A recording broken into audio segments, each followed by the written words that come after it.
All reports stand by. James Ross. All right, bring the jury in. And state, do you have your witness ready? Yes, you do. All right, if you could have them on the witness stand, please. Mr. Brandy.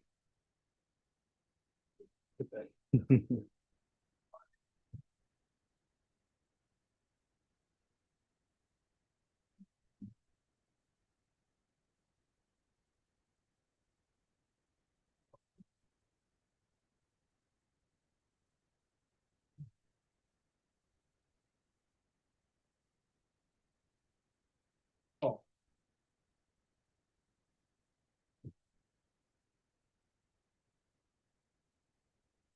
Oh, jury's coming in. All right, and there's a square microphone up there. Can you put that somewhere on your lapel? It's for the court reporter to hear. And just remember to keep your voice up so everybody can hear.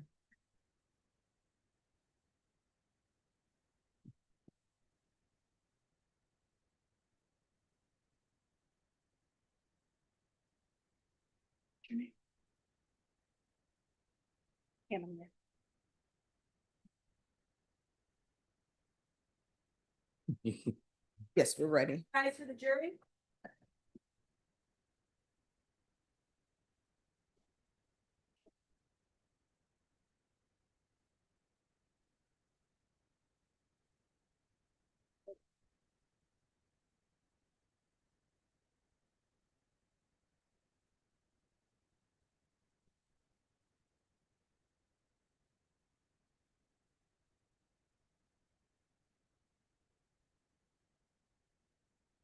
All right, everyone, please be seated.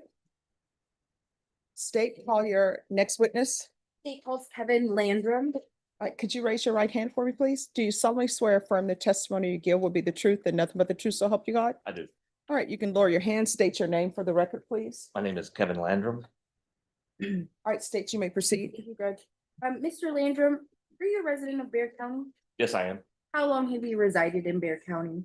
My entire life. Okay. How are you presently employed? I'm a detective with the San Antonio Police Department. How long have you been employed with SAPD? I've been employed 25 years. What have been your duties over the past 25 years? The first 10 years I was on patrol. In the last 15 years, I've been a detective in the night CID unit. Okay. Let me back up. What is night CID? Night CID is a night criminal investigations division. We are the unit that handles all felonies that occur at night between the hours of 7 and at night and 5 a.m. in the morning. So prior to night CID coming on to shift, who is assigned to do detective duties? During the daylight hours, it's the daytime units, and then between 5:45 and 7, there are usually some gap detectives that stay over from the other units that handle things until we come on at 7. And you stated, is that called the gap period where you said? Yeah, there's a gap. Daylight detectives duty hours end at 5:45. Night CID's hours begin at 7, so there's a small gap in there. Excuse me, during that period, does, I guess, response time or assignment of detectives, is it a bit slower? Yes, there's not as many detectives on duty at that time, and so sometimes officers will try to get a hold of a gap detective. They may have some difficulties, and if they do that, they'll hold the call until we come on at 7. Okay. What was your position on June 1st, 2025? I was a detective at night CID. Are you familiar with the case under SAPD 25110099? Yes, I am. What case is that? It was an aggravated robbery. How did you become involved in that case? I was contacted by a patrol officer by phone after our duty hours started. Do you recall the name of the patrol officer? Benavides, I want to say. I don't recall. Yeah. Okay. Do you recall the approximate time that you were, I guess, called about this case? It was a short time after 7 p.m. Okay. So generally, what are your duties that you're responsible for as night CID? Like I said, we begin the investigation on all active felony cases at that time. So generally, my duties are to go out and begin statements with witnesses, make sure the crime scene is processed. Okay. What does processing a scene involve? Normally, that would involve having CSI out there and collecting any evidence, photographs, fingerprint, any type of evidence that is available after the crime. Do you recall the location you were dispatched to? I believe it was JC Alterations, and I want to say it was located at 4427 Days of Allah. Okay, and is that located in Bear County? Yes. What did you observe when you arrived to the scene? When I arrived, noticed it was a strip center type mall. The business was in somewhat of disarray. Looked like they were moving. Patrol officers were there. It was calm at that time. Okay, what did you do when you arrived? When I arrived, I made sure CSI was doing the processing that they needed to do, and then I began speaking with the victims and the witnesses. Do you recall the names of the individuals you spoke to? I believe I spoke with a Janice Jones, Daphne Smith, and an Elisa Ramirez, I believe. Okay, do you recall whether anybody else was present on the scene other than officers? That I don't recall. Okay. When you spoke to these individuals, did you find their statements consistent with one another? Yes, I did. During your investigation, did you develop a suspect? Officers had developed a suspect and had given me a name who they believed was responsible. Did you do anything else to further investigate that? They had notified me that before I went to the scene. At that time, I pulled up a mugshot or located a mugshot of that individual, and I took it to the scene with me. Do you recall the name of the suspect? It was James Ross. What did you do next in this case? When I went to the scene, I took statements from the victims, and I showed the photograph that I had of the possible suspect to Miss Jones. Okay, was there a positive identification? Yes. What did you do next? After I completed my duties there, I returned to the NICID office where I wrote a warrant for that individual. Okay, what is a warrant? An arrest warrant? That's a arrest warrant. So What's the process to obtain an arrest? you have to write the warrant, and I take it before a judge, swear on the affidavit, and they issue the warrant. Okay, and then what happened after that? After that, I completed my report, and that was it. Okay, so is that the end of your involvement in the case? Yes, that was. And what happens with the case next? All cases that we handle at the end of the day, when we're done, they forward it to the follow-up unit, and we never see them again. And for a case like this, what is the follow-up unit? Would be robbery. And are there more than one follow-up units in San Antonio Police Department? Yes, we have multiple. And how is it, I guess, determined where a case goes? It's determined by the type of crime. We have property crimes, we have robbery, homicide, special victims unit, depending on what type of crime it is, to where it goes.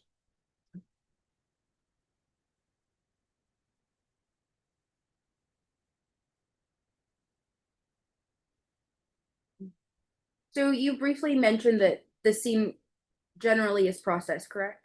Correct. In this case, was the scene processed? Yes. To your knowledge, were photos taken? Yes. To your knowledge, were prints taken? I know they were possibly attempted. I don't know if any were collected. I pass the witness, Your Honor. Defense. So. Okay,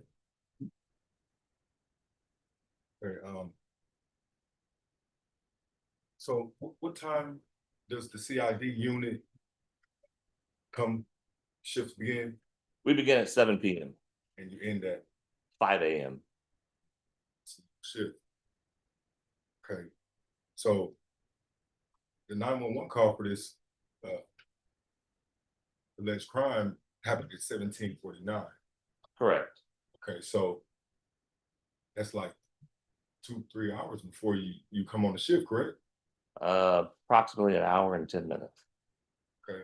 Is there no other detective that's there during that time on the first shift of the CID unit? Because I guess the first shift wouldn't be CID, it would be another unit. Correct. The robbery unit would be on duty from 7:45 to 5:45. After 5:45, there are detectives throughout the city that stay later.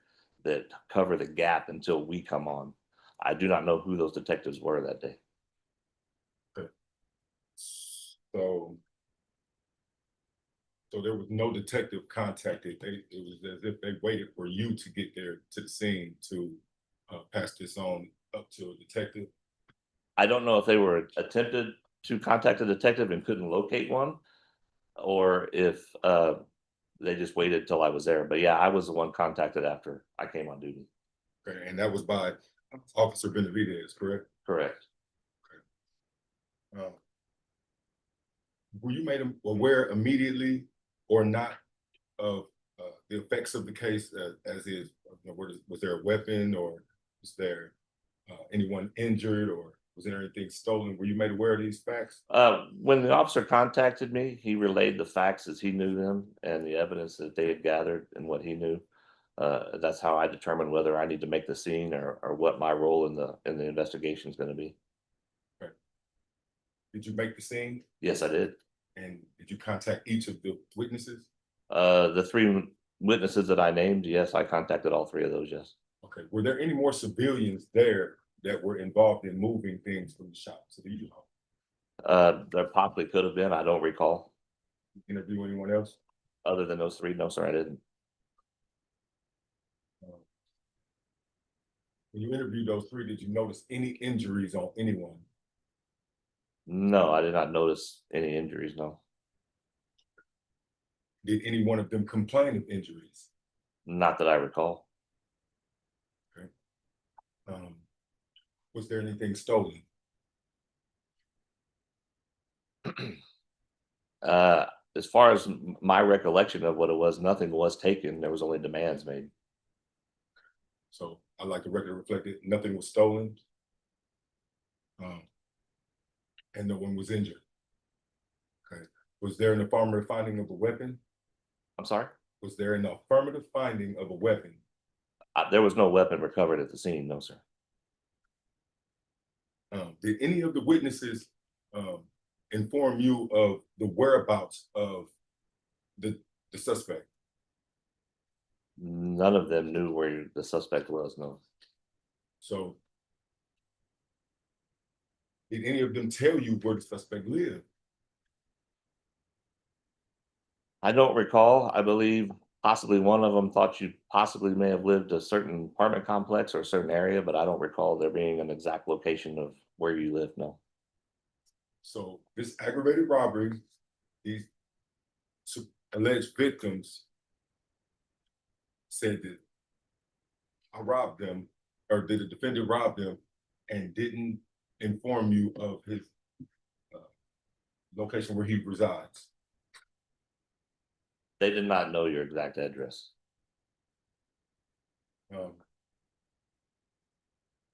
So you pretty much took over the case after Benavidez handed it to you, and so you were in charge at that point?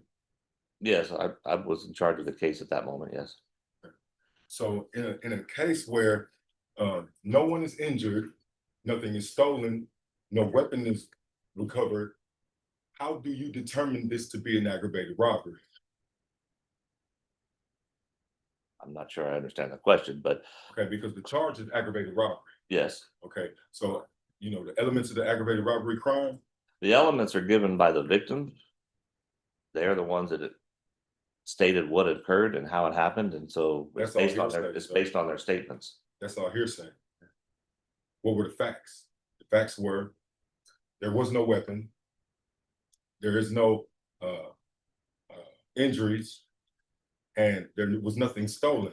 So in order for it to be aggravated robbery, something has to be, theft has to take place in the commission of an aggravated assault, correct? Your Honor, I'm going to object to a misstatement of the law. Okay. excuse me. Sustained. Are you aware of the elements of an aggravated robbery, sir? I am. Can you state them for the jury, please? Would be in the course of committing theft that a victim is in fear of imminent bodily injury or death. So if there was no theft, then that would mean all the elements are not complete, correct? No. No? How so? A demand for money is with the intent of a robbery with a weapon is that's sufficient. did the alleged victims tell you that the defendant worked for them? Yes, Okay, so did the excuse me, uh, did the owner of the shop tell you that the defendant worked for her? yes, Okay. Did the owner of the shop tell you that she owed the defendant monies for work completed or work done? she did say that there was money to be owed, but she had also stated that there was a time that Sorry, you had been I'm advised sorry, I that you were have to gonna be cut you off. paid. Gotta cut you off right there. So you're aware that it was money owed to the defendant or to the suspect of this crime? Reportedly, Okay, so we have that by your testimony that the owner owes this suspect money for work that he done for her. And he, and so, and then there's no theft of property or of anything else. Again, I ask, how do you determine this to be aggravated robbery?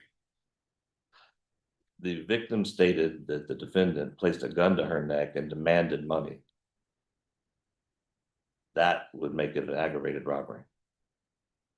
Being employed with somebody does not allow you to still go and put a gun to them and demand the money that you believe you're supposed to be paid. Allegedly use a gun and demand money. And you're correct, it does not by any means. Okay. Did you try to contact the defendant? No, I did not. Why?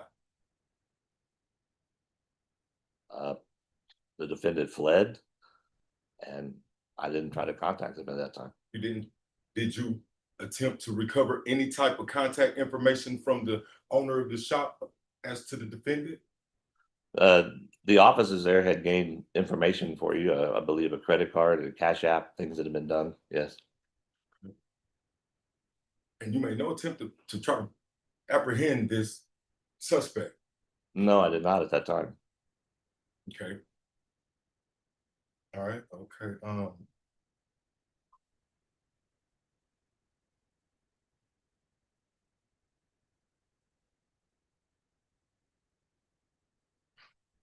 Okay. Who do you pass the case to after you get done with it? And how long, well, excuse me, let me rephrase.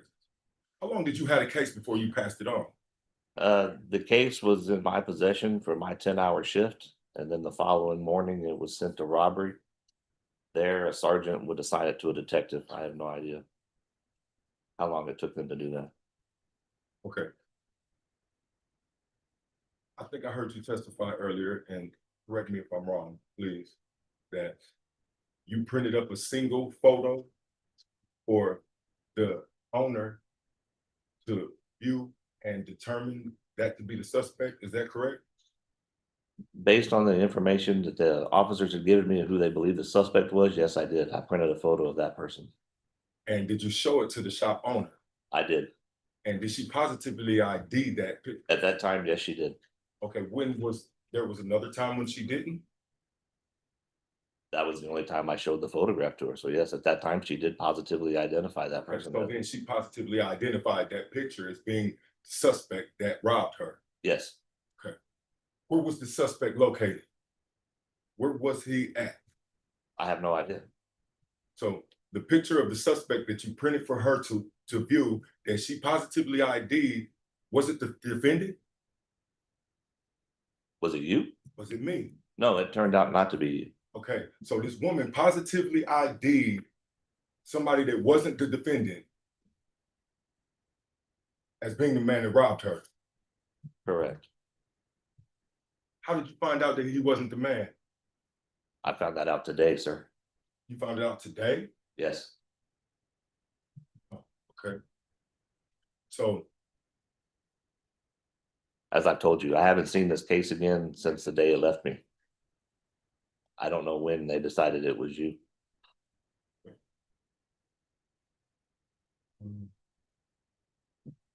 in your time as a detective, have you ever had victim of a crime misidentify a suspect? This is the first time that's occurred to me in 16 years as a detective. Really? Correct. Wow. Okay. All right.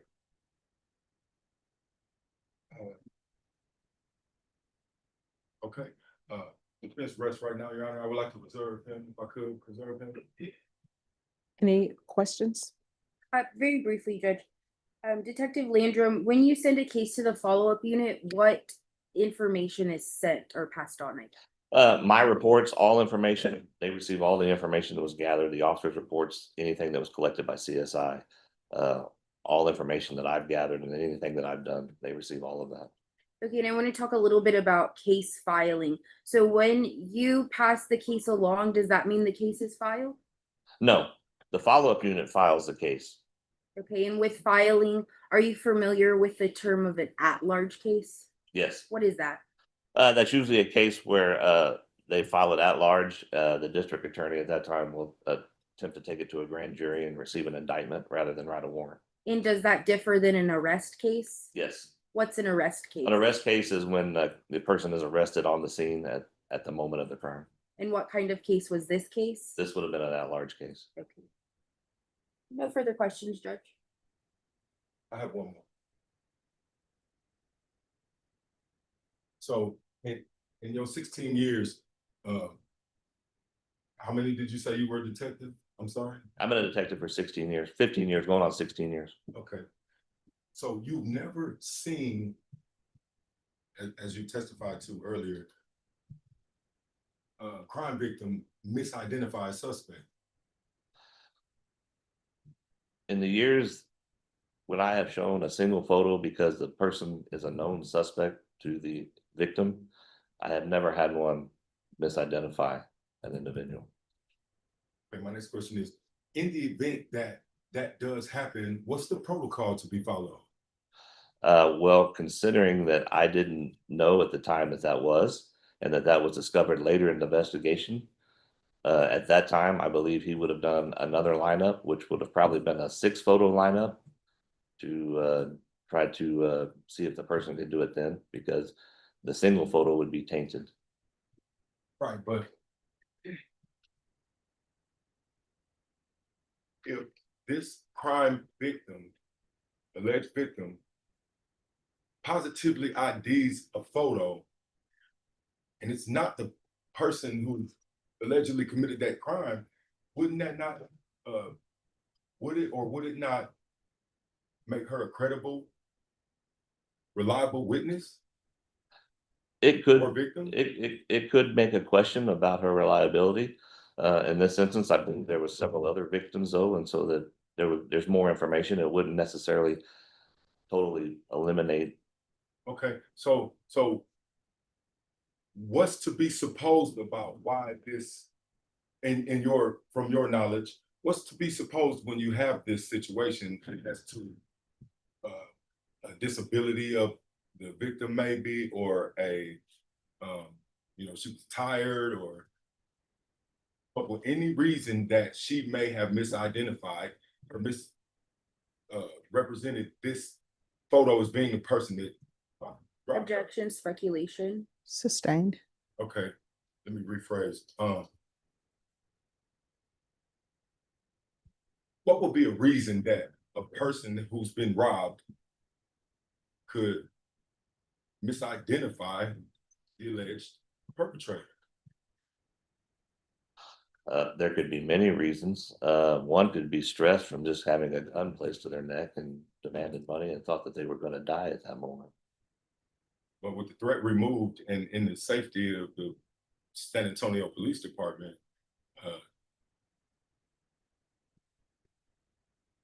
what could be another reason? Sometimes the trauma from an incident like that can last quite a long time. She testified she wasn't sure. Oh, so, Objection form. Sustained. I'll rest now, Your Honor, but I would like to preserve this witness. Any further questions? Not from the state, Your Honor. Detective Landrum's excused. All right. You may step down. Please leave the square microphone behind, and if you'll make sure that you remain nearby in case either party wishes to recall you. Yes, ma'am. The rule has been invoked. You're not allowed to discuss your testimony with anyone or view anything about this case until the conclusion of trial. Yes, ma'am. Thank you. Thank you. All right, state, call your next witness. Judge will call Detective Royce Vasquez.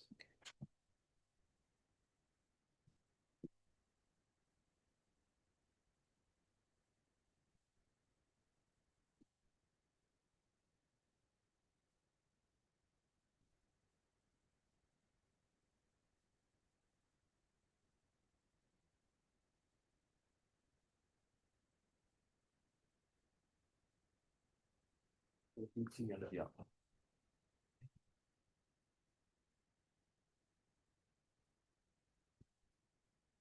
All right, if you'll put the square microphone on your lapel somewhere so that the court reporter can hear.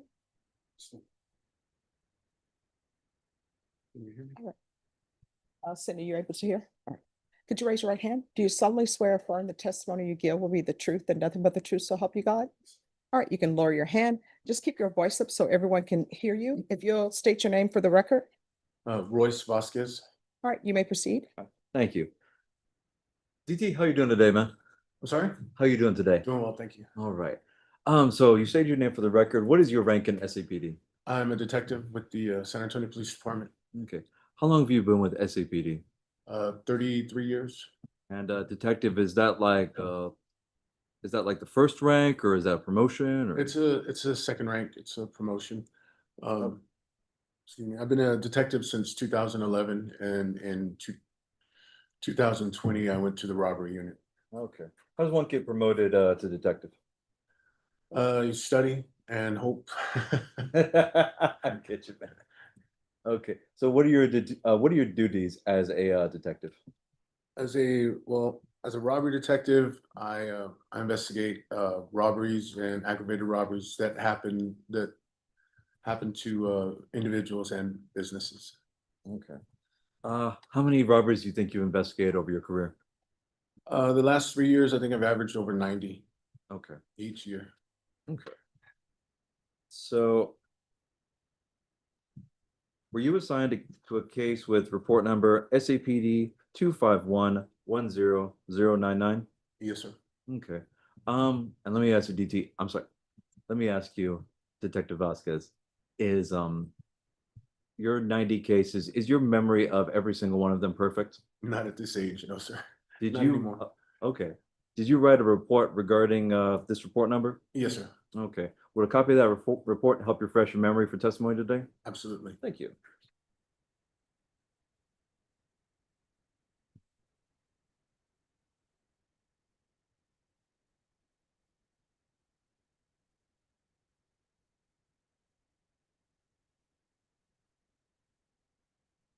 Any questions, witness judge? Yes.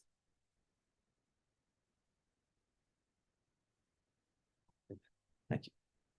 May just have a brief moment. I want to make sure defense has a copy as well. Stand by. Right here.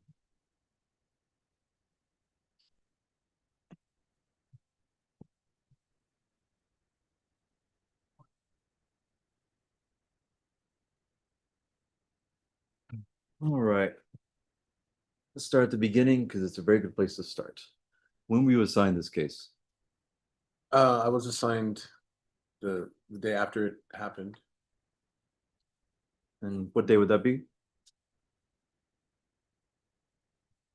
Let's see, the 2nd of June. All right. So what were the when you start an investigation, what's the first things that you usually do? You go over the offense reports, generally go over the offense reports. If the body cam is available, you try and go over the body cam. This case happened after hours, after my shift is already over. My hours are from 7:45 to 5:45 p.m. And anything that comes out after that is followed up by either a gap detective or the night CID detectives. And this one was handled by night CID. And so I read the report, and then the night CID detectives report. And then I just started to get everything ready so I can file it. Okay.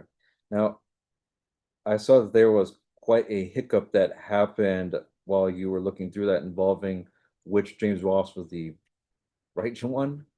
Can you describe what happened there? How you discovered that?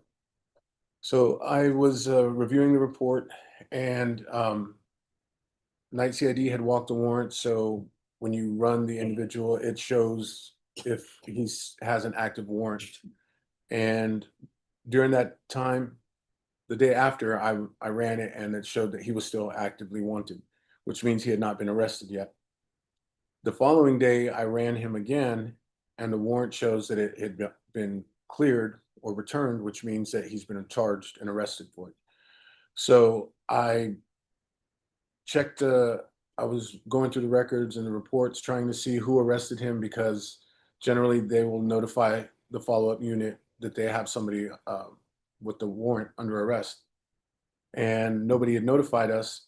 So I called to the intake and asked what had happened and who had arrested Mr. Ross. And they said, well, he was already in custody, so they just charged him with it. And that's when I discovered that was the wrong James Ross. So I went to speak with the judge, the magistrate, and we got that squared away. And so then I picked up on the investigation now, and I called the number that was given to the as for the defendant. I did go and speak with the victim, and I got her statement, and then I was able to get another photo lineup, and I presented her the photo lineup, and then I was able to she picked the defendant. What was the name of the person you showed the photo lineup to? Miss Janice Jones. Okay. And what kind of format was this lineup? Was it a single photo? Was it a six photo? A 6 photo lineup. Okay. How are the six photo lineups put together? We send a request to Central Records, and they will compile a photo lineup and then just put it together and show it to the victim. Okay. Is it usually of people like with the similar features, similar appearance? Yes, sir. If it was a person like me, then it would be another 50-something-year-old Hispanic male with beard or with similar features. So they want to make sure that you positively identify the right one. Okay. What was the date of this photo lineup being shown? I don't know that I wrote it down. Okay. Do you know where the photo lineup was done? I don't remember that either. It was either, no, I believe it was at the shop. I don't believe it was at her house. Okay. I'm sorry, I'm not 100%. That's all right. That's all. So out of these 6 individuals who were shown, Ms. Janice picked the right James Ross. Correct. Well, she Okay. picked James Ross. So She picked him. what happens is we'll get our suspect and we know his name, but Central Records will just pick other people, and we don't get really we get their SIDs, so we could research them. Mhm. But she picked James Ross. Okay. So when you're showing this to her, I gotta ask this. Did you give her any indication of which one was the right answer? No, sir. Okay, very good. Did you ever try and contact the defendant, Mr. James Ross? Yes, I did. Okay. So after I had spoken with the victim, she gave me his number, and I didn't think that, well, I figured that the phone was in the property room because I thought he was under arrest, until I found out that it was the wrong one. So I called him and I asked him, I'm looking for James Ross. And when you say him, you're referring to, I gave, James Ross? yes, ma'am, the number that was given to me for James Ross by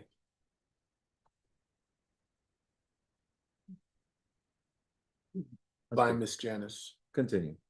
So I called it and I said I was looking for James Ross. and he said, it was him, that he was James Ross, and I was kind of surprised because I wasn't expecting to speak with him. So I said, okay, thank you. And so I hung up because I was going to just start the investigation through the phone number. But then he called back and he started asking, why I was looking for him. And I explained to him that I was following up on an incident. And he said that he wanted to come in and talk. Okay. And were you able to were you able to, through your investigation, find out Mr. James Ross's date of birth? Yes, sir. Okay. And what is the correct James Ross's date of birth?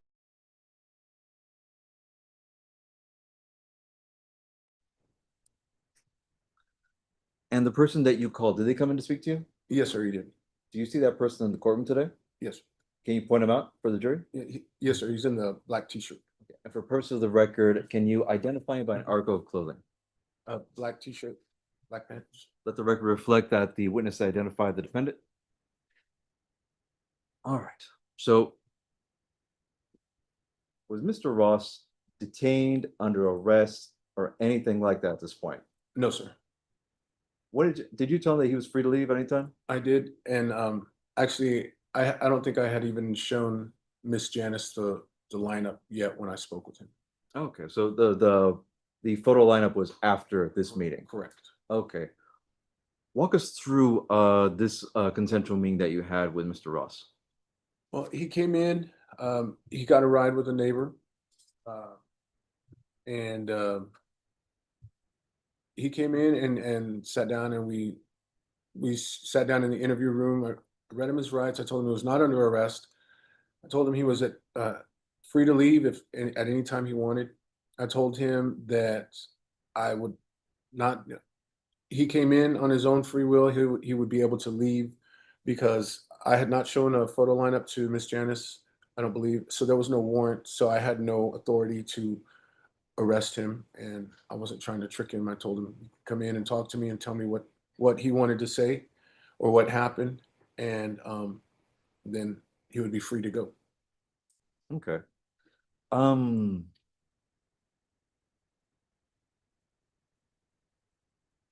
What was Mr. Ross's rendition of events that he told you? So Mr. Ross said that he had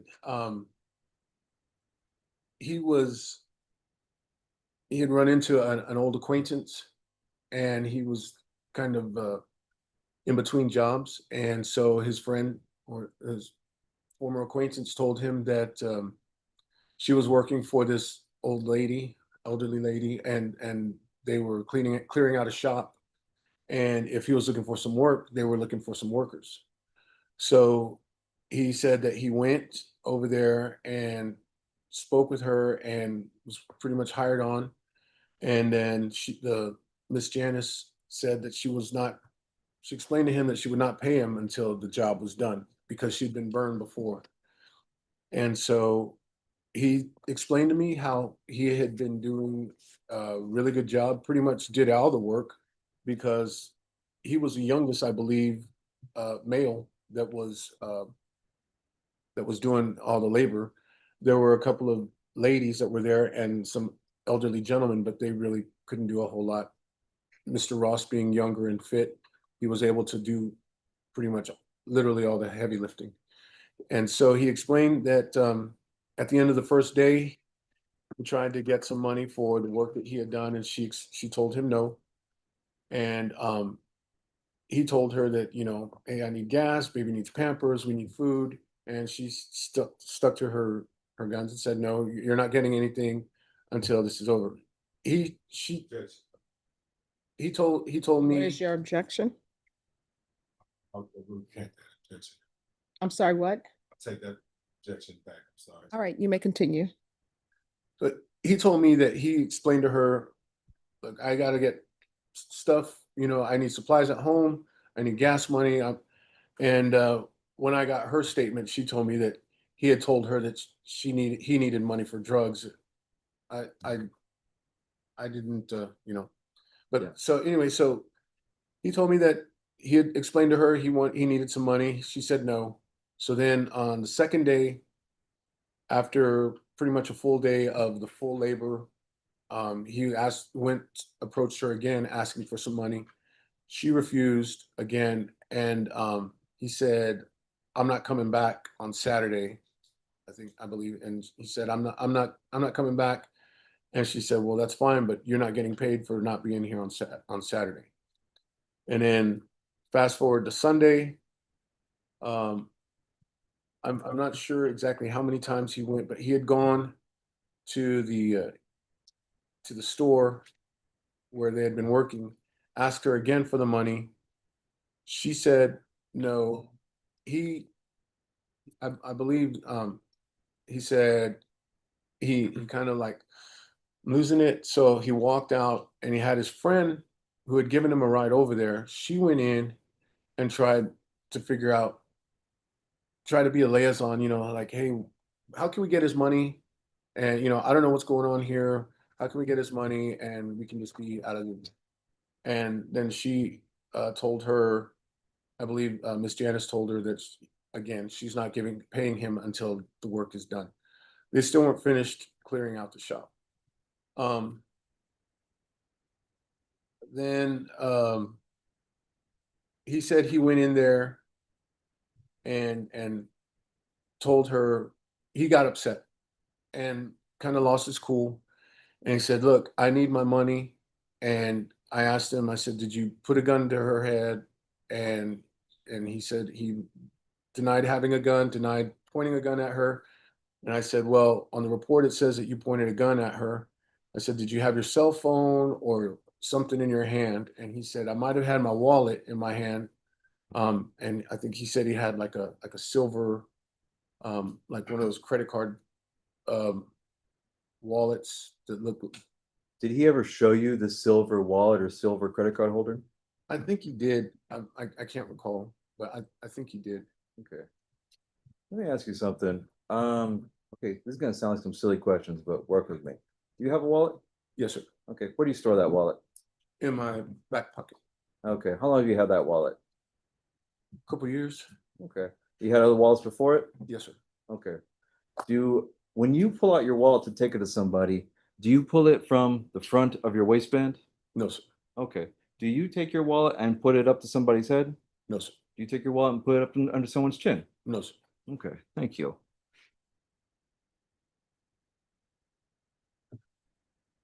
So after that, did you have any more, what was the end of this meeting?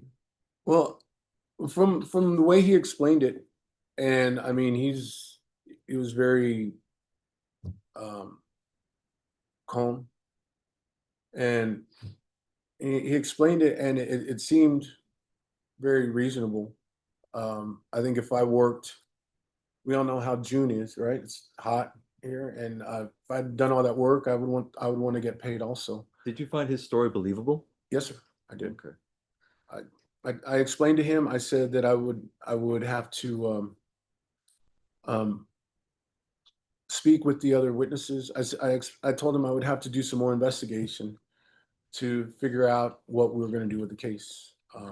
So at this time, you had no probable cause, no real suspicion to arrest Mr. Voss? No, sir. I had, well, I mean, I had the victim's statement, and she had explained what had happened.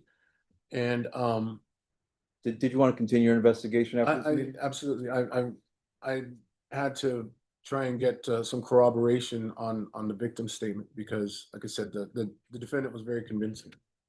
Did Mr. Ross ask you for any kind of courtesy in regarding whether he got a warrant? Yeah, yes, sir. He said, "Could you let me know if I have a warrant? If you're gonna file on me, will you let me know?" And I said, "Well, I can't, I'm not allowed to like warn you or say, hey, you have a warrant." But I told him that if I did, I would explain to him that I needed him to come back into the office and probably tell him to grab him something to eat or something on the way in. Okay, so did you continue your investigation after this meeting? Yes, sir. What was the next step? The next step, I called the other victims in the incident. I called Miss Ramirez and Miss Smith, And I spoke with them over the phone. I recorded their statements. Took their statements over the phone, and I asked them about what happened. And both of them gave me the same story that pretty much that the victim had said, that he had gone in there with the and demanding his money and put a gun to her head and said, if you don't pay me, I'm going to kill you. And Miss Janice just, excuse me, Okay. Miss Janice just said, well, if you kill me, how are you going to get your money? And so he stopped and thought about it and then left.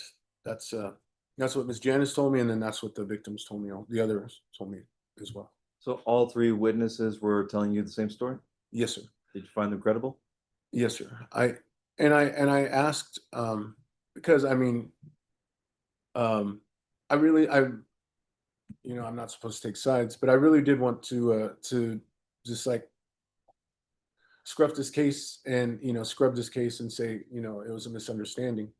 But and I asked both of the others. I asked, "Are you sure you saw a gun? It couldn't have been a phone, couldn't have been a wallet, and they both said it was a gun. And one of the victims, I don't remember which one. I think it was Miss Smith. When I asked her for her statement, when she was giving her statement, she started breaking down, and it was just it bothered her. It affected her, upset her. Did she appear traumatized to you from the event? Yes, sir. Okay. So when all this is done, did you apply for an arrest warrant? Yes, sir. Okay. And was that based on your investigation? Yes, sir. Now, when you apply for this arrest warrant, walk us through how does that process work?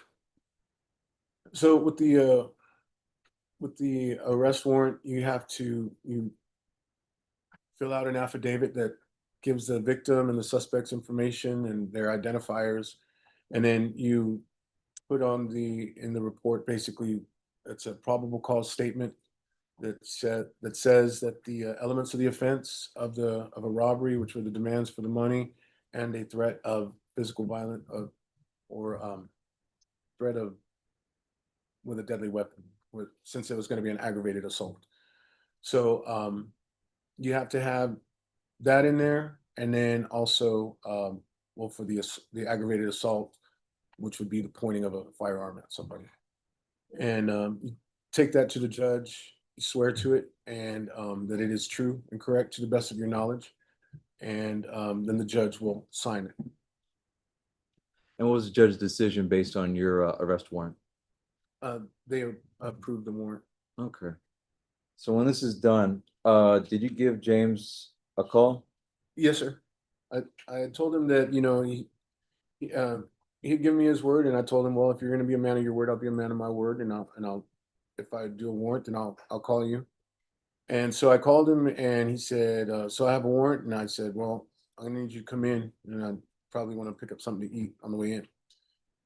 And so he said, all right, and I don't remember what else he said, but initially he said he would come down, and then that was it. I never heard from him. He didn't come in, and I didn't. I called him back, but he never responded. So after you called him, he never came in? No, sir. Thank you so much, Detective. Pass the witness, Judge. Defense? Hello, Mr. Bexar. How you doing, sir? See you again. Not really.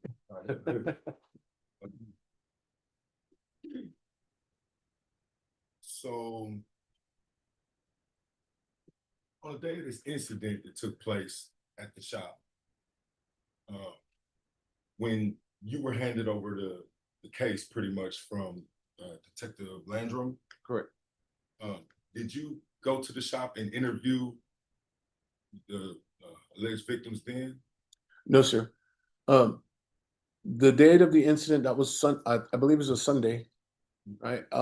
I got the case on Monday, and then I don't think I don't know the exact date, but I went the first step I did was I went to go interview Miss Janice at her house. When you interviewed her at her house, did you have a body cam on? Yes, So we have a recording of that interview. yes, sir. Did you interview her any more times subsequent to that? No, sir. Did she sound believable? She did. At no point did she seem aloof or like she was making it up? No, sir. Did she give you a description of the gun that was held to her head? I don't recall. I don't recall. Okay. Did she report to you anything that was stolen? No, no, sir. Nothing was stolen. Okay. So that means that would, okay, no, not like that. So nothing being stolen and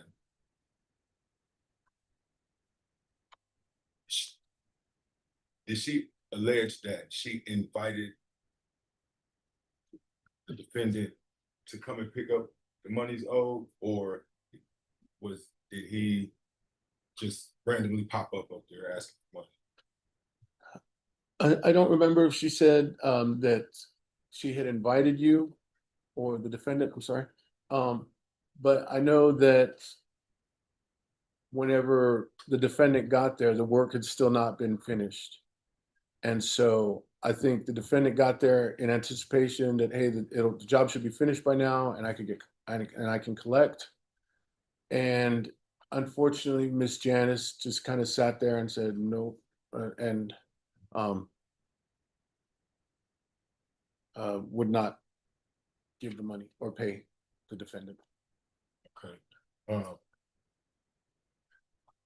That's testify. So that would make it seem as if the defendant just randomly went up here on Sunday demanding money, correct? Is that how No, she made it seem to you? I didn't get that impression. I didn't get the impression that the defendant just like popped up out of nowhere. I believe the defendant probably, now I can't speculate, but I'm guessing the defendant probably thought that the work was done and could collect. And but apparently the work wasn't. And Miss Janice was just very black and white and said, I'm not paying until, and she would not relent. Did Miss Janice relate to you any of the events of the night that the defendant stopped working for her? Other than, no, the only thing that was that I recall is that she had talked about at the end of the night, the defendant had asked for payment for the, I believe, 2 days that he had worked, right? 2 days he had worked I can't help you. For the amount of work that he had already done. He asked for payment for the money for the work that he had already done for her, but she refused and said that had already told the defendant, I won't pay until this job is complete. I want to offer a statement that might make you recollect that time right there a little better. Do you recall whether or not the defendant asked for a portion of his pay or the entire amount on the end of the second day? And Judge, I'm object to that. This is calling for hearsay evidence. It's what other witnesses have said as well as speculation. He's who. All right, excuse me, if you would repeat your question, please. My question is, do you recall whether Ms. Janice, the supposed victim, said that the defendant asked for a portion of his pay or the entire amount? All right, that objection will be sustained. Okay.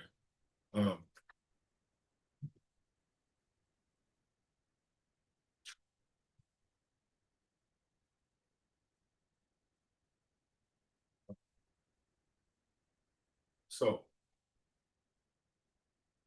how long have you been a detective? 14 years. 14 years. In 14 years, have you ever seen alleged victim misidentify her suspect? Yes, Yes. yes. What would be a cause for that? Shock, mistake of fact, um, just, there's a whole lot of reasons people mistake. I mean, people have come up to me in the store and asked me if I was somebody else, you know? And Happens to so, me all the time, too.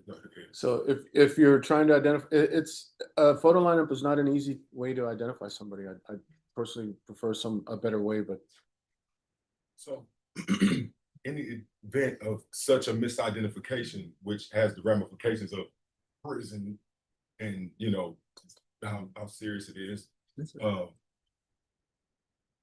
once that is proven to be a misidentification, what kind of position does that put the alleged victim in the eyes of the detective? well, I mean, it all depends on the person. If Well, you specifically, how would you feel? Like, well, it made me think about today. It made me think about what was going to be like in court. But I don't know how Miss Janice misidentified the other James Ross. The other James Ross is, I think there's a 2-year difference in age. I don't know how she did that or why she did that, but okay, let me stop you. I don't mean to be rude, so please forgive me, but no. would it lend to the credibility or reliability of her testimony or her statement at all, being that she misidentified the person that allegedly robbed her? I don't think it would affect her credibility. I mean, not in my book. I don't think because she picked the wrong picture that she's lying about everything that happened or anything that happened. She was offered a single photo, Right. not a lineup. Correct. So well, and so it wasn't dark either. Right. When she was. It was Judge, daylight. that's defendants testifying about events. Okay, Sustained. excuse me. And Judge, we'd ask that the jury be instructed to disregard the last question. Ladies and gentlemen, you're instructed to disregard the last question. All right, you may continue. On June 1st at 17:49, what time is that? What time is 17:49? 5:49 p.m. So at June 1st, that time of year, at that time, what would the natural environment be like? Plenty bright still, right? 17:49 is when the first where the second police call was made for 911. So when she was interviewed and picked the wrong suspect, allegedly, it was broad daylight, correct?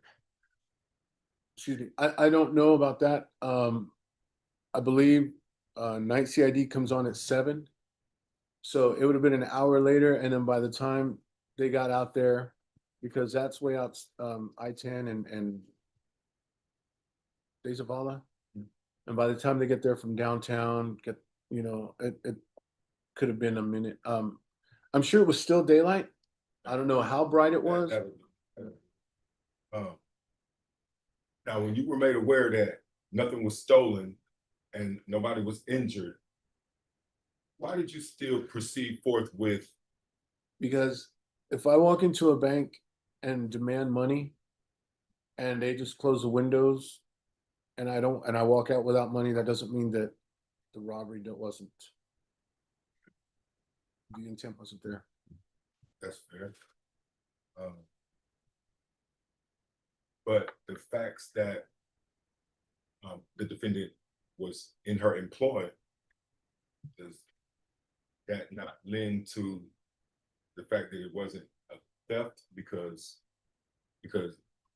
if he's owed monies and he's instructed to come and collect a certain day payday, Yes, unfortunately, that becomes a civil matter. And so, like, I have a friend who is So my question now is, if it becomes a civil matter, how is this aggravated robbery? when a weapon is involved, it's no longer civil. And when you violate criminal law, then that's whenever we have to step in. I have a friend who is a plumbing, master plumber. He had done a job that contracts and everything at a brand new building. Okay, And when- I gotta stop you right there, sir. I'm sorry. We gotta, That's all right. Can I see that, please? And can we enter in evidence for you? The wallet.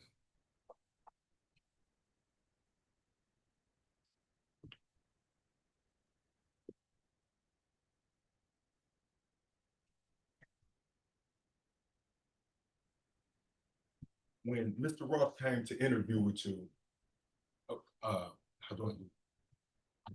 Your Honor, I would like to enter this wallet into evidence as an exhibit. How do I?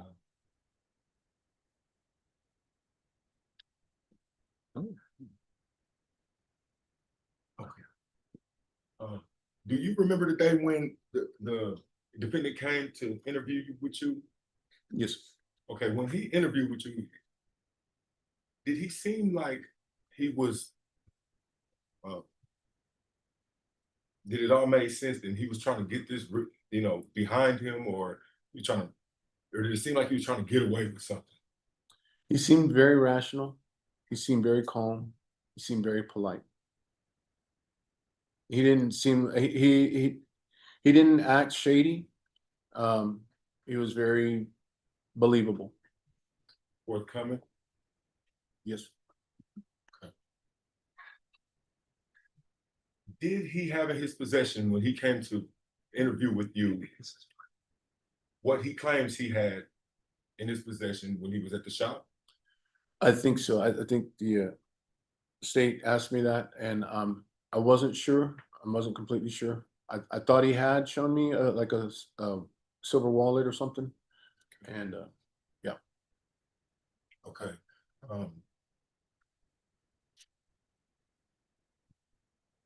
Are you aware of how many people have been killed by police officers under the guise of reaching for their phone?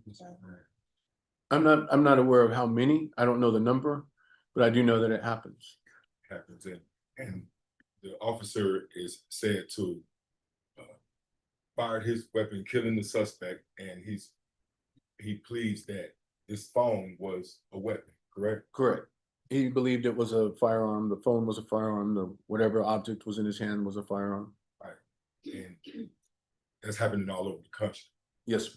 in alarming rates.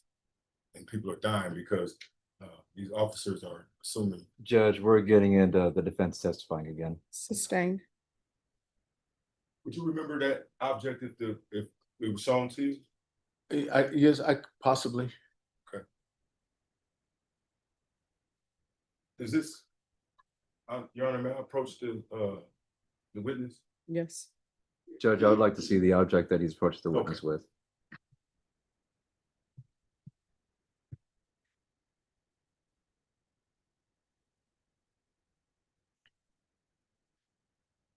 Judge, we asked for the relevance of this object. It's I saw him pulling it out of a fresh wrapper, so is this yours or? No, this is not mine. And this is All right, the exactly objection will like. be overruled. You can approach the witness. Thank you. Do I? Please. We'll call this defendant's exhibit number one. Number one. Okay, when the defendant came to interview with you, do you recall what he had as being that? I believe it was something like this. I couldn't tell you if this was the exact one, but it was something similar. It was something like this. Okay. And would you consider this to be like a credit card wallet? Right. With a money clip on it? Yes, sir. Judge, I'm gonna have to object. The defendant is showing and publishing to the jury an item that is not yet admitted into evidence. He's not laid the predicate for it, and he has no foundation to show it to the jury or ask any further questions of this witness about it. All right, the objection will be sustained.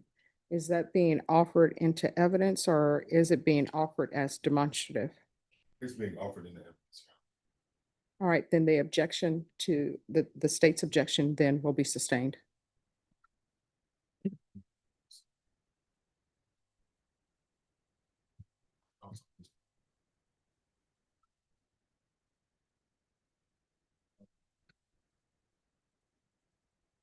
If, if you were called to a scene as an officer and for a disturbance and you were alerted that there's a weapon on the scene and you came to that scene and you seen, you know, two people arguing and one had this in his hand and his argument as talking to the other in the argument, would you feel like that's a weapon? I feel like it could be used as a weapon. I wouldn't say that I would immediately feel it was a gun. But just about anything could be used as a weapon. Right, but Would I think it's a pistol? yes, Possibly. okay. This could possibly, from your vision afar approaching the scene, seem like, would you liken this to like a revolver? I don't know that anybody's ever pointed a wallet at somebody though. Right. Of course. No, I like, and it'd be considered a gun. Right. Okay. So I wanna just go back a little bit. So the defendant willingly and even eagerly asked to come and interview with you. Correct. When he came, was he alone? No, his neighbor brought him. And do you recall how? We got a record. I'm sorry, you know what? Thank you for coming. I'll rest now, but I would like to preserve this witness also, Your Honor. All right, any other question? Few questions, Judge. Yes. Mr. Ross, can I see that silver? Thank you. Got it. All right. Detective, may I approach the witness, Judge? Yes, May I use the well, Judge? yes. All right. Detective, from here, the way I'm holding this, does it look like a firearm? No, sir. What about now? No, sir. What about now? Yeah, it's a little different. Okay. If I hold it like this, does it look like a firearm? It could be. How far away am I from you right now? I guess about 20 feet. Okay. May I approach you? Yes. And I'm just gonna make No, contact that's with fine. you. That's fine. So if I put the gun to your head like so, I'm sorry, the wallet to your head, does it look like a firearm to you? Yes. Okay. Yeah. And what about, does it feel like a firearm? Yeah. Well, I mean, it's metal. It's something metal on my head that doesn't go Okay. there. Okay. But if I pull it out and put it to your head like this, could you see that it was a firearm before I put it to your head? No, sir. Okay. What about when I'm coming up to you and I'm putting it under your chin? Could you be able to tell it was a firearm then? No, sir. Okay. When you were talking to, thank you, by the way. When you were talking to the witnesses about whether a firearm was involved, were they adamant about it? Yes, sir. Did they all have a similar description of that firearm? Yes, sir. Okay. And Defense Exhibit 1 is not the object that you saw that day during the interrogation or during the meeting. I don't remember.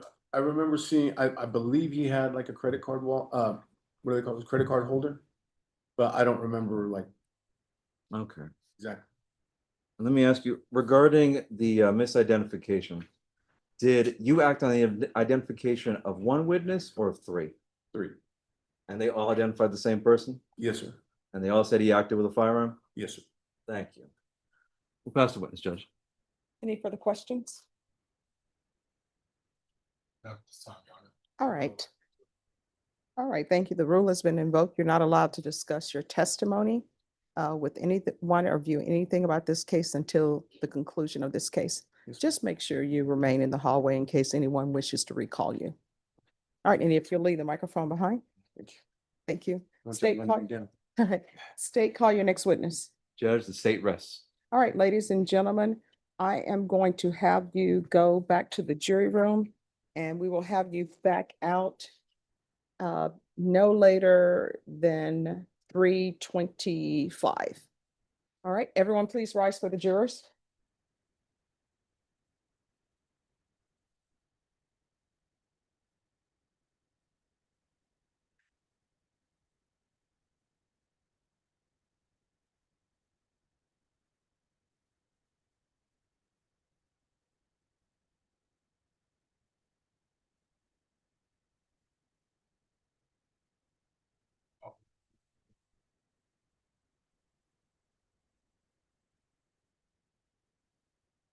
All right, everyone, please be seated. All right, the state has rested. Defense, are you going to be prepared to proceed? Excuse me, Yes, beg your pardon. the state has rested. Are you going to call any witnesses? I would like to call Janice Jones back to.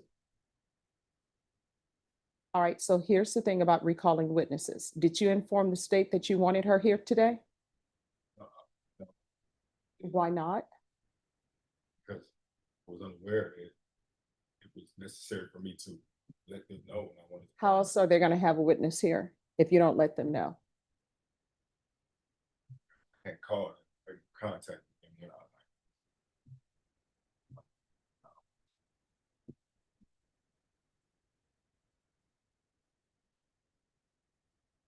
Okay, well. Um. oh. Yes, I would like to call a witness. All right, and what are the witnesses are you going to ask to be recalled? You should let me know all of this before we come into the courtroom. That's the purpose. Excuse me.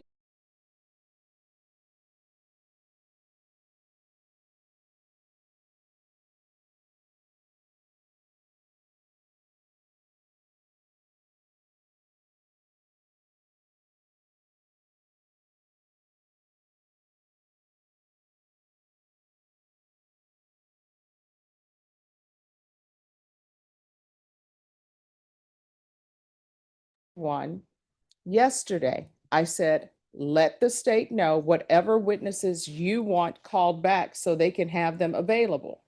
Now, what I'm asking you right now is what witnesses that the state called that you want them here? Janice Jones, Daphne Dawn Smith, and Elisa Ramirez. All right, state, if you'll call and have them down here, please. Of course, Judge. Who else?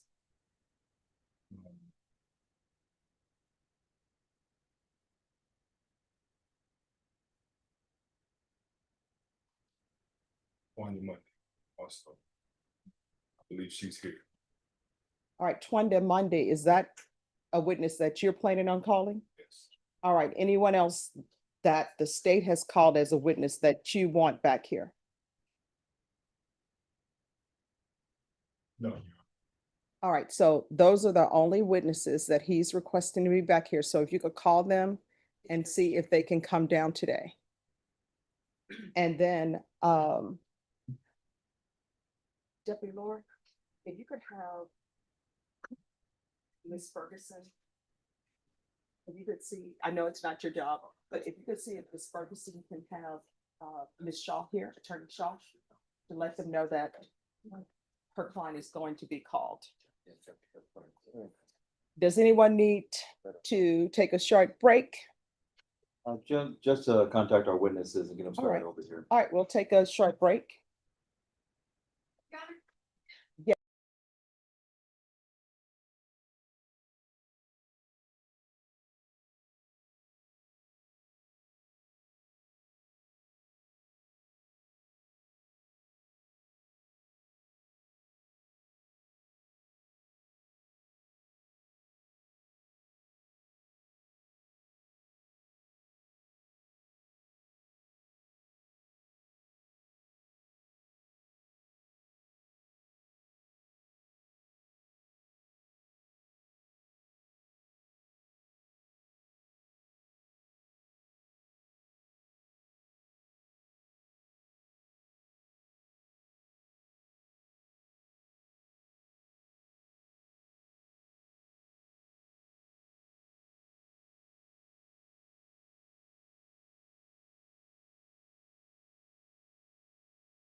All right, everyone, please be seated. State you rested, is that correct? Yes, sir. All right, defense, call your witness. Vince would like to call Tanya Monday. All right, if you'll come up here, please.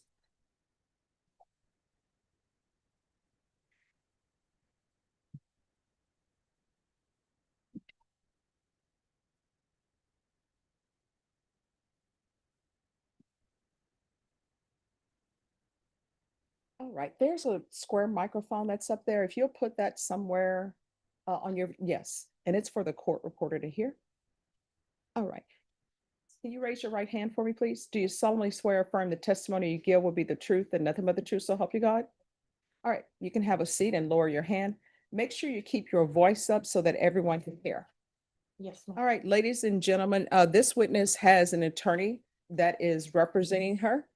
So if at any time she needs to confer with her attorney, the court will allow that.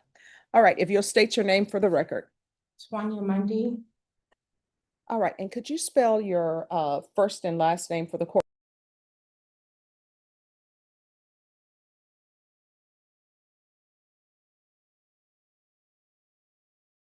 All right, defense, you may proceed.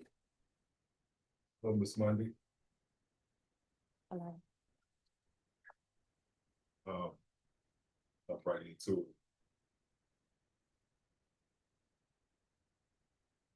Do you know the defendant? Well, do you know him well? Yes, Okay. Have you ever seen a defendant with a weapon? no, So on the day in question, do you remember the time leading up to?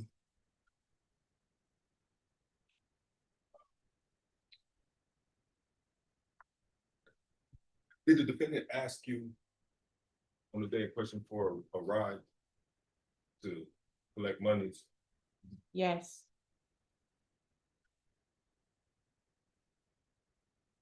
What monies was he talking about that he was trying to collect? Supposedly money owed to him for helping a lady pack a storage or something, move out. Had he received instructions from this woman to collect monies on this day? I don't know. I didn't know what was going on until I gave him a ride. When you gave him a ride, these monies, where did y'all go? To a plaza off of Days of Allah, a shop, an antique shop. When you got to the antique shop, did the defendant go in by himself or did you go in with him? He went in by himself. And I take it you remained in the car? Correct. About what time was it? The first time or the second time? First time. The first time, it would have been that morning, somewhere around 9 o'clock, I believe. I'm not for sure. I just know it was that morning. Could it have been 2 o'clock?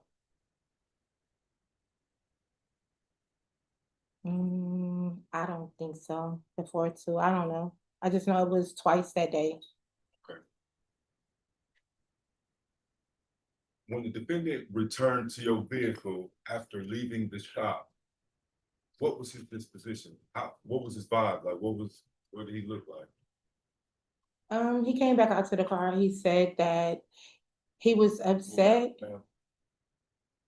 His disposition being, was he angry? Was he frustrated? Was he upset? Like, Frustrated that he hadn't got paid. frustrated that he had not got paid? Correct. Did he ask you to do something? He asked me, could I go in and speak with the lady because he didn't want any confrontation and see what she wanted to do about paying him.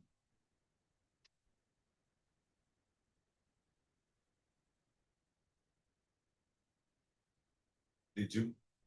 Yes, So at that point, did he stay in the car or did he, and you went in? he stayed in the car. When you went in to the shop what was your thinking of what your task was? Just to go in and ask, what was going on, because excuse me, I was the ride, and I wasn't gonna be running back and forth to be taking somebody to get something, because my gas and my time was valuable. So upon entering the shop, did you contact Miss Janice Jones? She was the owner. Yes, I asked, was Miss Janice Jones there? She said she was, and that's when we spoke to each other. Can you tell us about that conversation that you had with her? Yes, Judge, I'm Wait. object to that. That's Okay. hearsay. Sustained. How many more people were in the shop when you went in there? That you saw? it was the owner, Miss Jones, another lady, and then another older, African-American woman, So there were 3 people there? correct? Okay. When you recognized that it was Miss Jones that you were speaking to, what did you say to her? I introduced myself and I said that James asked me to come in to see, like, when did you want to pay him? So that, I can bring him back up here whenever you have time. And she said, if you can bring him back between 5 and 6. Did you? Yes, So you got back at 6. Did Mr. Ross get out the car and go back in the same as the first time? well, he got out the car and he approached 2 men that were standing outside by a moving truck, talked to them, walked in, and came back out. When he came back out, was he running? No, he walked out. Did you see him throw anything, or No, did you see anyone coming after him? no, When he got back in the car, did y'all leave in a hasty manner, or no, because I didn't crank my car, because I asked him, did he get paid? Because he owed me gas money. And he said he was ready to go. And I said, are you gonna wait to get paid or what you gonna do? And then it was like about a minute or 2, and then I finally cranked my car and drove off. do you live in the same apartment complex as the defendant? I do. So, you know, when y'all left the shop, is that where y'all were going, like back to the apartment complex? Or? Yes, I took him up to his apartment and I stayed on the other end in a different section. On your way home, what did you see in manner of traffic? On my way home from where? On my way home from where? While we were leaving from the shop, Oh, I saw police officers where? going the direction that I was coming from. I was going this way, they were going that way. Did you see the defendant with a weapon at all this day? No, Did the defendant make any type of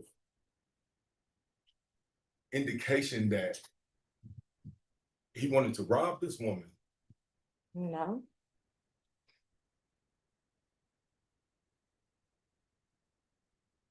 No further questions, Your Honor. State. Few questions, Judge. Hi, I wasn't able to pick up, what was your name again? Swanya? Twania. Okay, may I call you Twania? Sure. Okay. All right, so let me ask you, that day when you were giving James a ride, Mhm. did you see him with a weapon that day? No, sir. Did you see him with his black wallet that day? I seen him with a black phone, and he has like another like little silver like fold up, like where you can't take people credit card numbers and stuff, a little thing like that. Okay. Does it look like? May I approach the witness? Yes. Showing us some label state zone number 1. Does it look somewhat like this, or is it different? No, it looks like It that. looks just like this? Yes, sir. Okay.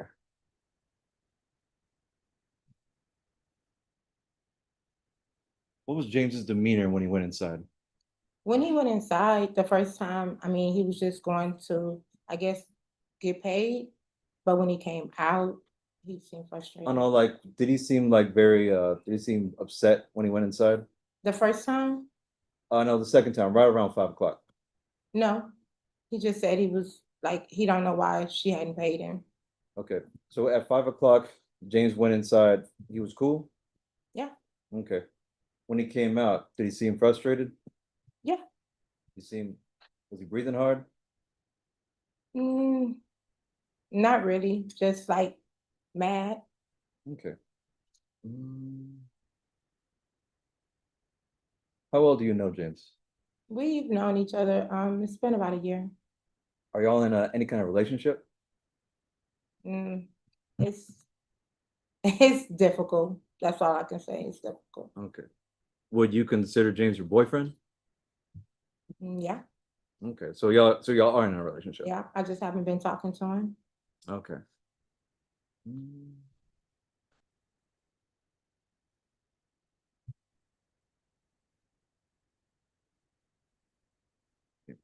Would it surprise you to learn that James has not been referring to you as his girlfriend? Yeah, definitely. I imagine that. Mm. Would you do anything to help out James? No. How'd y'all meet? We met, I have a business. I have a business that I run, and I was in the store purchasing something, and I met him there, and we just communicated for a while. Okay. Did, did you talk to Miss Detective Royce about what happened this day? Is that the detective down at the place where I had to, yes, I did. Okay. What'd you tell him? The same exact thing that I'm telling you today. Like, Uh, uh, what th- part? Like the whole thing. Like, what'd you tell him? I let him know that he came. Well, I had backed it up and let him know because he asked me what did I know, and I told him that probably on that Thursday or Friday, I wasn't for sure what day it was, that James was telling me, that he was working for somebody as far as helping them move, and that he had borrowed $20 from me because he hadn't got paid yet. And that we had discussed that he was saying that he wasn't going to go to work Saturday because he hadn't got paid and he thought maybe the lady wasn't going to pay him, and he wasn't, he's just like, I'm not going to go back. I'm not going to even be bothered with it. And so I let him know that on that Sunday, James came and asked me to give him a ride because the lady was going to pay him. And I took him up there and I told him, what happened. James went in, came out, asked me, could I go and talk to her because he wasn't fully understanding what she was saying. I guess like their conversation didn't go as well. So I went in, I spoke to Miss Janice, whatever, I don't know her name, I don't know her. And I went in and I introduced myself and I stated to her, like, hey, I'm not confrontational. I'm just coming in because James didn't fully understand what you were trying to say to him as far as paying him. And I'm just trying to get some clarification so I don't be running back and forth. And it was some young lady that was there, stood like in front of me. And I was like, hey, like, can you back up? And the owner of the store, she told her, she was like, hey, can you just get out of her face? Why are you standing next to her? Why are you standing in front of her like that? And so she told me, she was like, well, this is between me and him and not you. And I said, I get that. I'm just asking because I don't want to be ripping and running. That time she said, bring him back between 5 and 6. And I said, okay, I'll let him know. And I walked out. And I told him when I took him back up there, he got out, went and talked to the two men that was at the moving truck for a minute. He walked in, my window was down. I didn't hear any arguing or anything like that. And he went inside the building. He was in there for about 3 minutes, I say. He came out and he said, let's go. And I said, no, like if you didn't get paid, what are we leaving for? Do we need to wait or something? And he said, I'm ready to go. And I cranked my car and I left. Okay, so you drove him over there. It sounds like you said you had your window down? Yeah, my window was down in my car because it was pretty much the summer and I turned my car off. It's hot, right?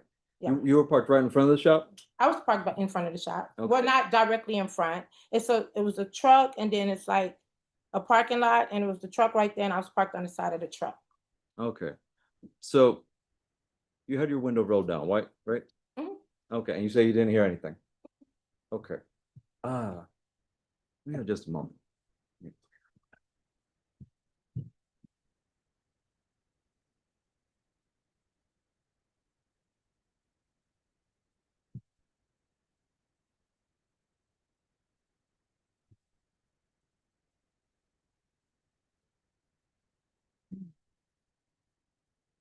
I may have just a brief moment.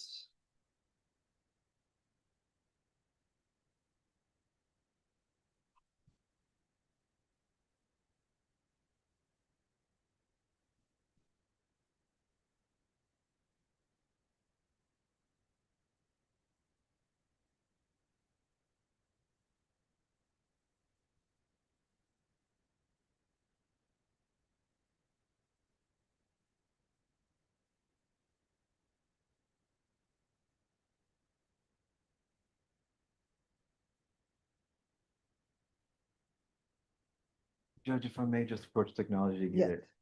Thanks.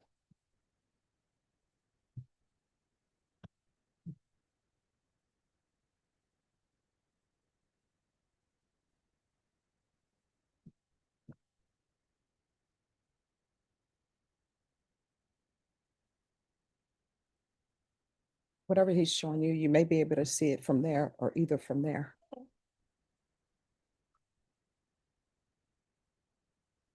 Ms. Tony, I'm gonna play for you what's labeled as state exhibit number 3. That's gonna be now call number 2. If you could just listen to it with me.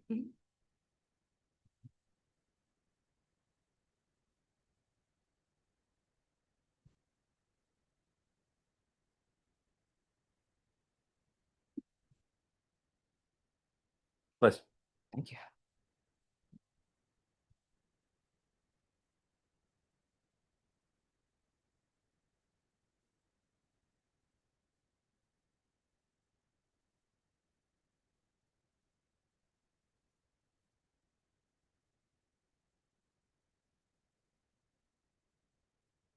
I would like to object to the plan of this tape.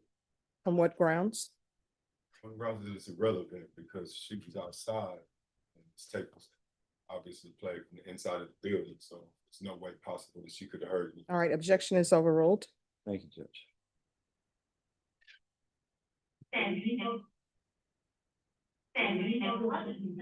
Police, fire, EMS.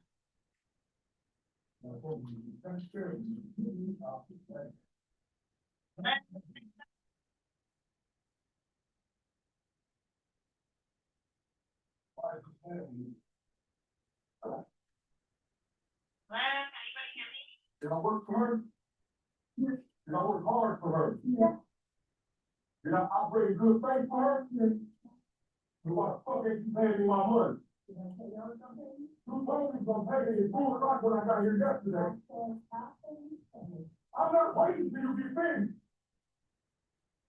Give me my money. So then how are you gonna pay me today? You ain't gonna get no pay today? Well, what's the problem? I did it to you.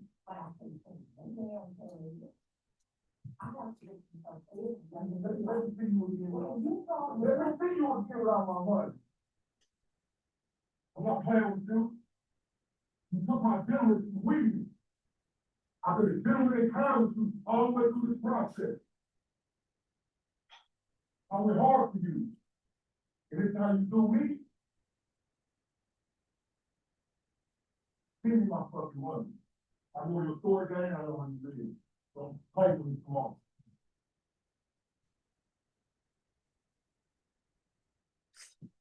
Tony, do you recognize the voice on there? Whose voice is that? Yes, Whose voice is that? James. Did you know he was saying these things in there? No, I'm sorry. Could you see what's going on inside? no.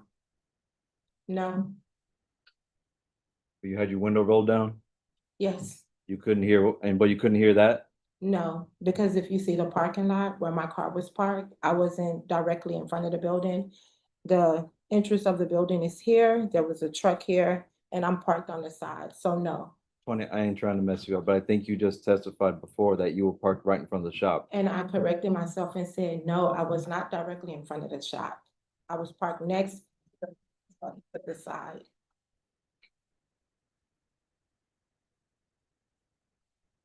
Just one sec.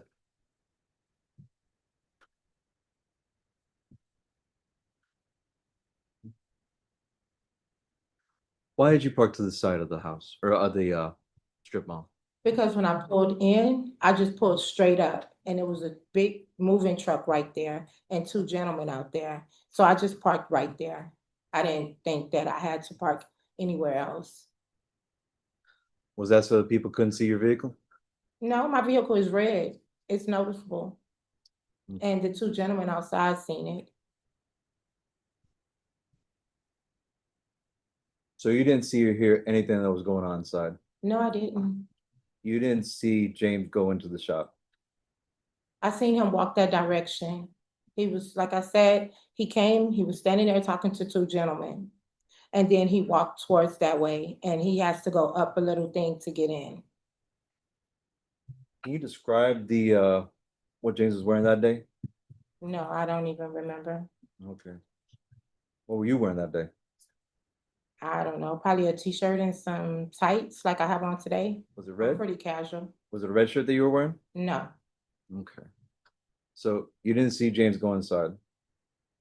like I seen him walk that way. Do you want me to say, did I see him walk through the front door? Do you go by the name Pickles or Pebbles? That's my nickname, it is. Okay. Which one? Is it Pickles or Pebbles? It's Pebbles. Okay. That's the name of my company as well. Okay. Did you introduce yourself as Pebbles to the people at the shop? No, I didn't. My name is Tanya. Okay. So you didn't see or hear anything? No, sir, I didn't. You didn't hear James making these remarks to everybody in No, sir, I didn't. Have you seen the outlay of the building? Mm-hmm. Okay, so if I'm telling you that I was parked over here, there's no way I can hear what's going on inside of a closed building. I'm outside in my car. So you didn't see or hear James pulling a firearm?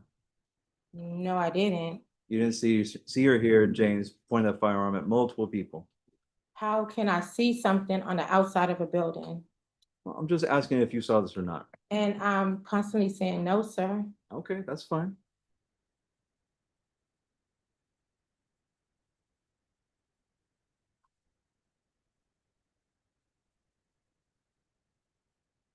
The silver wallet that James had, you know where it is? No, How long had he had it before that? he's had it ever since I've known him. Okay. Did he use it often? He packs it around everywhere he goes with his cell phone. It has his cards and stuff in it, like his Cash App cards and stuff in it. Did he have it that day? Yeah, Where does he put it when he doesn't have it? I don't know. When he don't have it, it's either in his pants and his socks, depending on what he has on. He puts it in his socks? Yeah, like you just tuck it in your sock. Have you ever I've seen it in his sock. But I'm feeling like you're asking me questions as to where did he have it this, where did he have it that? I don't know. I didn't see it when he got out the car, but I knew he had it because he takes it everywhere he goes. So He hold had on. it when we left Hold the on, house. Tanya, hold on. So you're saying that you knew he had it, but you didn't see it? When he got out the car, I didn't see it, but I knew he had it because he had it when we left the house. When we were headed up there, he had it. Okay. Where do you have it at? Did he have it in his back pocket? No, Where do you have it he at? had it in his hands. Yeah, in his hands. He sure did. Okay. Did he have it? Does he put his wallet in the front of his pants like this? I don't know. Okay. Well, you just said that you didn't know that he had it in his hand. Where else does he put it? Asked him. I don't know. Like he can put it anywhere. I told you he either has it in his hands and I've seen him put it in his socks. I've seen him take it out his pocket, but I don't know where he had it when he got out the car. Have you ever seen him put it in the front of his pants like this? No. Okay.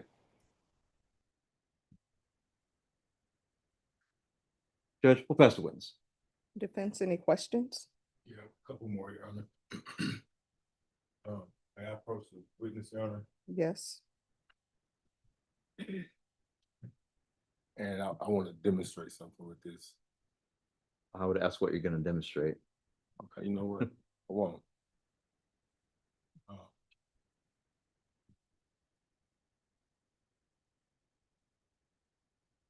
Do you remember, before the defendant got out the car that day?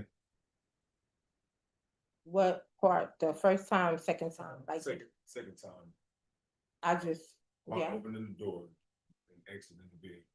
Judge, I don't object to that. If I can't lead, he can't either. yeah. All right, what is your objection?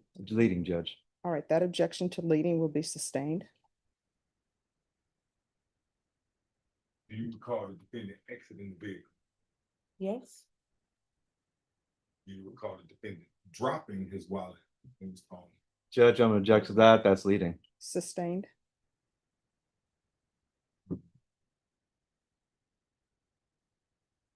When you went inside the shop the second time, or no, I never went inside the shop the second right, time. excuse me, I misspoke. When you went into the shop the first time, what was the demeanor of the woman that was standing in between you and Miss Jones? Judge, I'm object to that as to relevance. That'll be overruled. What was the demeanor of the woman that was standing in between you and Miss Jones? She was at a stance, like defense, like whatever it was. I just told her like, hey, I'm not here for confrontation. And the owner of the store told her like, move, get out of her face. So you felt threatened by her presence. Yes. Can you describe this woman, her Mm, physical features? I don't know. She's Hispanic or white. She just had like shoulder length hair. I really didn't even pay any attention. Would you say her hair was blonde? Judge, objection, that'll be leading. Sustained. Okay. You don't remember at all what color her hair was? Like, Judge, that's also leading. I don't That, know. excuse me, when an objection is raised, stop Yes, talking, Yes, ma'am. and then I'll make a ruling on the objection. Okay. And if you have a question over whether or not you're allowed to answer that, just let me know. All right, the objection to leading to that question will be overruled. You may answer. I mean, I don't know these people. Like they were all like just a blur to me. I just know that she had untamed hair. It was light colored. I mean, that's all I know. It was a mixture of light and dark. It wasn't blonde. It wasn't brown. It was a mixture of two colors. Did she speak to you at all? No, she just really stood in front of me. Further questions now? Thank you, Ms. Moses. State, any other questions? One moment, Judge. Judge, no further questions from the state. Is this witness excused or subject to recall? Subject to recall, Your Honor. All right. It's your witness. Sorry, excuse me. Okay. Do you have other questions? No, I don't. So is this witness excused? He is. All right. The rule has been invoked. You're not allowed to discuss your testimony with anyone or view anything regarding this trial until the trial has ended. Do you understand? All right, if you leave behind the microphone. Thank you. All right, ladies and gentlemen, I'm going to give you a 10-minute break and then we'll bring you back in. Everyone, please rise for the jurors.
Your Honor, we can may ask the court a question.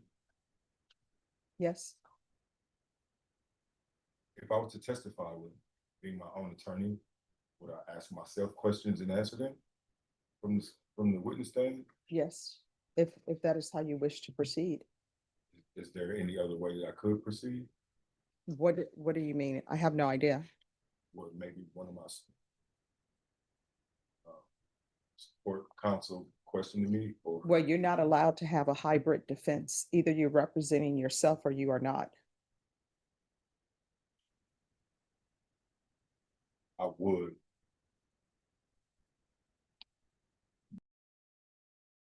So are you planning on testifying? No, Your Honor, I'm not. Okay.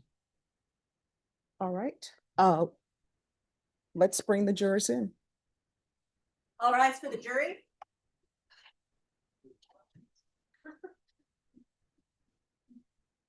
With us? Yes. No.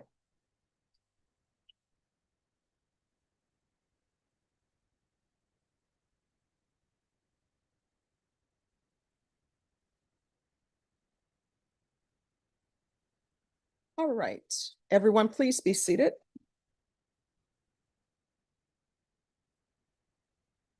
Defense, you may call your witness. The state with I mean, not the state, I'm not the state, sorry. With the defense, I declined to be called witness. All right, do you rest? I'm sorry, Yes. the defense state, rests. do you close? Yes, Judge, we rest and close. Defense, do you close? No, I'd like to do my close. All right, could I have parties approach?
All right, the state has rested and closed.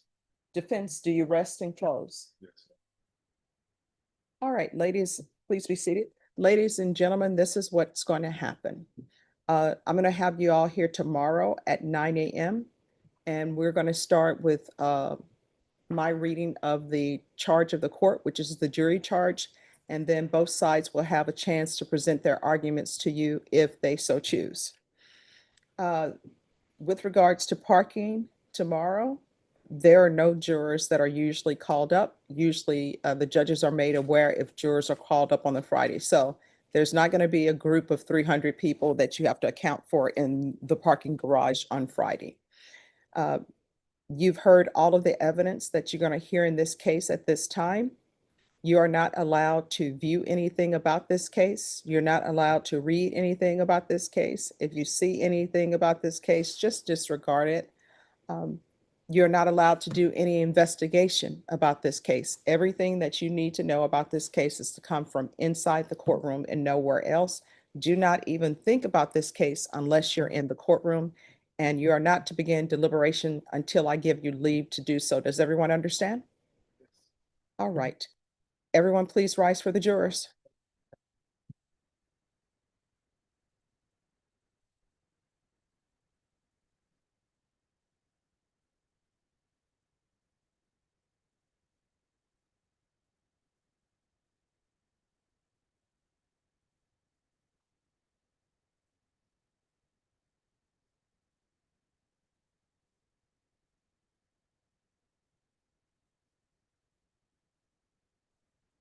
All right, so everyone, the charge is being prepared.